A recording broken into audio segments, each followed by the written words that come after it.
Bukan Gus Nur, malah dibalik. Sebenarnya, kalau seandainya mubahalah dianggap itu adalah sebagai penistaan agama, lalu apa artinya tentang mubahalah ada di kitab suci Al-Quran?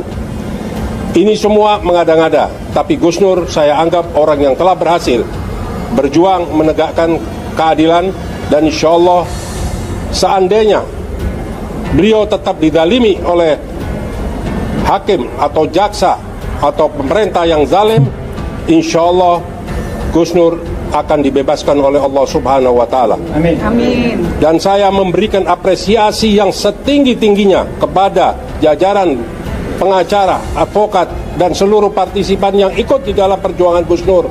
Hingga hari ini insya Allah semua amalnya diberikan balasan oleh Allah Subhanahu wa Ta'ala. Karena mereka bukan melawan hanya jaksa dan hakim, tapi mereka telah melawan kezaliman kekuasaan yang dilakukan secara sewenang-wenang. Hari ini kedatangan saya ingin bahagia seandainya sebagai warga negara bisa melihat ijazah asli. Tapi seandainya saya pulang dari tempat persidangan ini, saya tidak pernah melihat ijazah asli, saya akan menyesal dan saya akan malu di mata bangsa dan di mata dunia internasional, di mana ada seorang pemimpin negara tidak mempunyai ijazah asli atau bahkan memalsukan ijazah di saat melakukan pendaftaran-pendaftaran di dalam pemilihan-pemilihan yang telah berhasil dilakukan.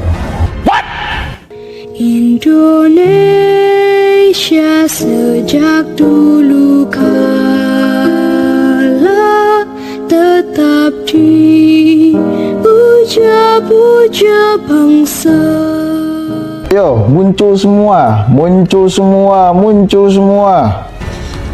Setelah kemarin katanya dari tokoh dan ulama menuntut untuk Gus Nur harus dibebaskan. Nah, sekarang turun bosnya, Ketua GNPF Ulama, Gerakan Nasional Pengawal Fatwa Ulama, Yusuf Martak. Nah, ini hanya di Indonesia. Pengawal fatwa ulama itu mestinya kan maha ulama. Setelah kemarin katanya dari tokoh dan ulama menuntut untuk Gus Nur harus dibebaskan. Sekarang turun bosnya Ketua GNPF Ulama, Gerakan Nasional Pengawal Fatwa Ulama, Yusuf Martak. Nah, ini hanya di Indonesia pengawal fatwa ulama. Itu mestinya kan maha ulama. Pertanyaannya, emang Yusuf Martak kok bisa dia menjadi pengawal fatwa ulama? Ketuanya lagi. Di mana ulamanya Yusuf Martak? Pengen tahu saya? Gak pernah saya melihat Yusuf Martak ceramah, ngaji gitu loh. Di mana keulamaan Yusuf Martak? Coba ada yang mampu menjawab atau ada yang memberikan ini ceramah Yusuf Martak ngajinya, sehingga dia layak pantas dinobatkan sebagai pengawal fatwa ulama. Fatwa ulama dikawalnya oleh Yusuf Martak. Coba memang mereka itu paling jago dalam membuat perkumpulan, kandang jawara segala macam. Pertanyaannya, emang Yusuf Martak ulama? Emang Yusuf Martak ulama? Kok bisa dia menjadi pengawal fatwa ulama, ketuanya lagi? Di mana ulamanya Yusuf Martak? Pengen tahu saya. Nggak pernah saya lihat Yusuf Martak ceramah ngaji gitu loh. Di mana keulamaan Yusuf Martak?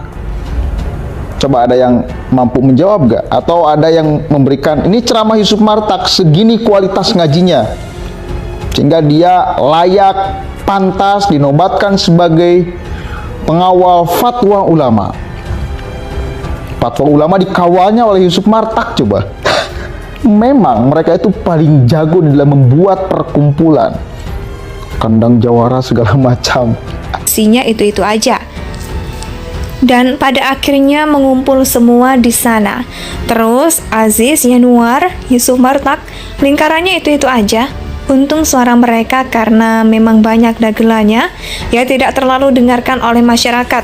Meskipun mengatasnamakan ulama, mengatasnamakan tokoh, mengatasnamakan pengawal fatwa ulama, sekaligus apa histeris apa gitu, pasti isinya itu-itu aja.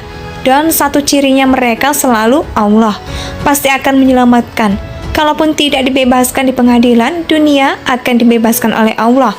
Maksudnya dibebaskan gimana? dibebaskan dari siksa api neraka, atau dibebaskan di pengadilan Allah, langsung turun tangan untuk membebaskan.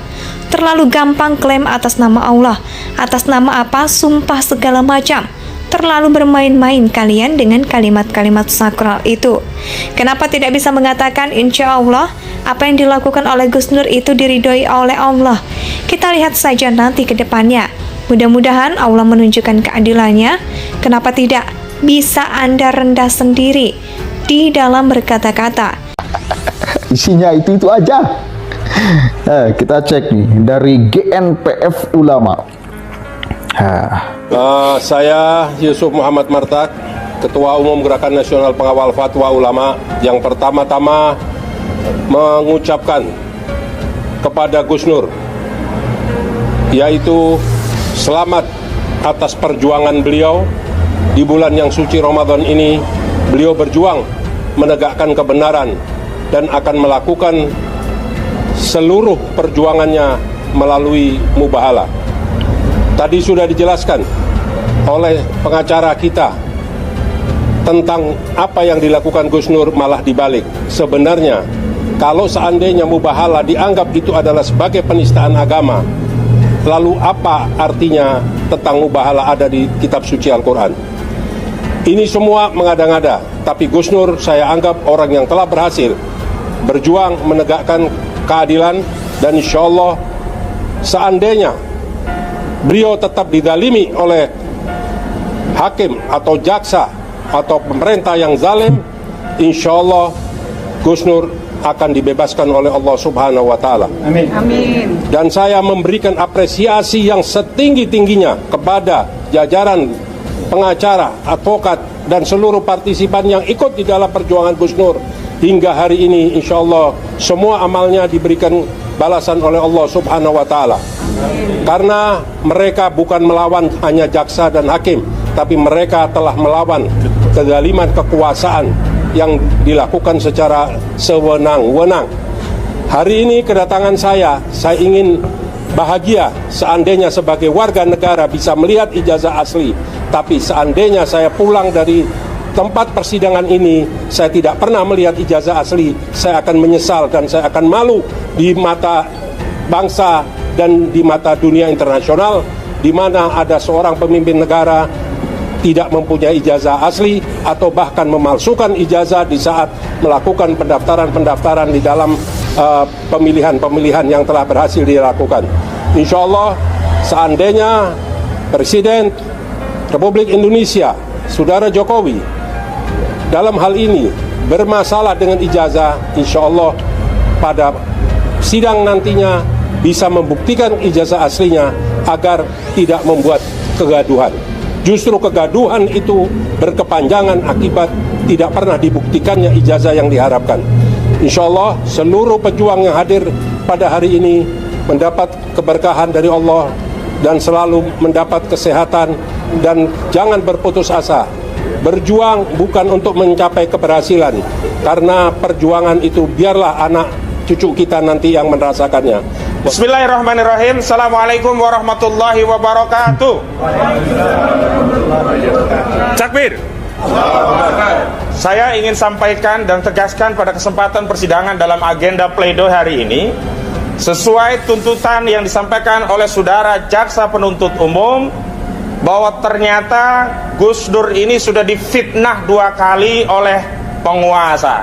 Ini lagi-lagi membuktikan bahwa tuduhan kepada Gus Nur yang sebelumnya dianggap menyebarkan kebencian, permusuhan, dan sara adalah fitnah. Faktanya tidak terbukti, dan jaksa hanya bukan menuntut 10 tahun penjara berdasarkan pasal ini, tetapi jaksa menuntut dengan pasal kabar bohong. Yang ketiga, pasal kabar bohong ini pun adalah pasal yang sangat-sangat dipaksakan. Kenapa? Ketika Bambang Tribulan menulis buku Jokowi Undercover yang bertema lelaki berijazah palsu, di sana diterangkan bahwa khususnya ijazah SMA Joko Widodo adalah palsu.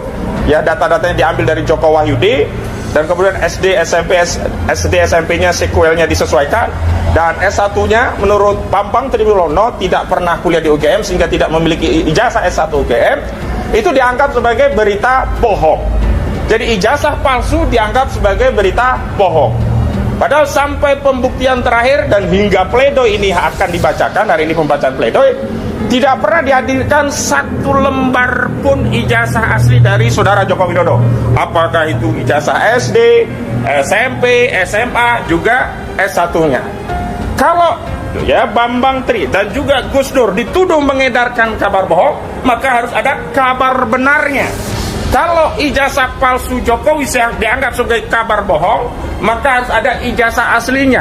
Dan kewajiban bagi jaksa penuntut umum sesuai dengan kaidah agama yang disampaikan oleh ahli agama dari jaksa sendiri, yakni Kiai Haji Misbahul Munir, yang menyatakan ya, al-bayyinatu ala mudda'i wal yaminu ala man inkaro. Ya, bukti itu kewajiban bagi yang menuduh, mendakwa, sementara sumpah bagi yang mengingkari. Nah, dalam kasus kabar bohong ini yang mendakwa jaksa, yang harus membuktikan Gus Dur atau Bambang Tri itu telah melakukan kabar bohong harus jaksa. Dan untuk membuktikan ijazah palsu itu adalah kabar bohong dengan menghadirkan ijazah aslinya. Dan sampai hari ini tidak ada ijazah aslinya di pengadilan. Tidak ada. Yang ada hanya keterangan temennya pernah mancing bareng, pernah hobi bareng, gurunya, dan yang paling penting tidak pernah dihadirkan ijazah itu meskipun hanya selembar. Sehingga dengan demikian ujaran kabar bohong ini pun sebenarnya tidak terbukti, karena kabar benernya tidak pernah ada, ijazah aslinya tidak pernah dihadirkan di persidangan. Karena itu dengan dalih apapun sebenarnya ya, Bambang Trimulyono termasuk juga Gus Dur yang hari ini didakwa oleh jaksa penuntut umum dengan 10 tahun penjara semestinya harus divonis bebas atau setidak-tidaknya divonis lepas.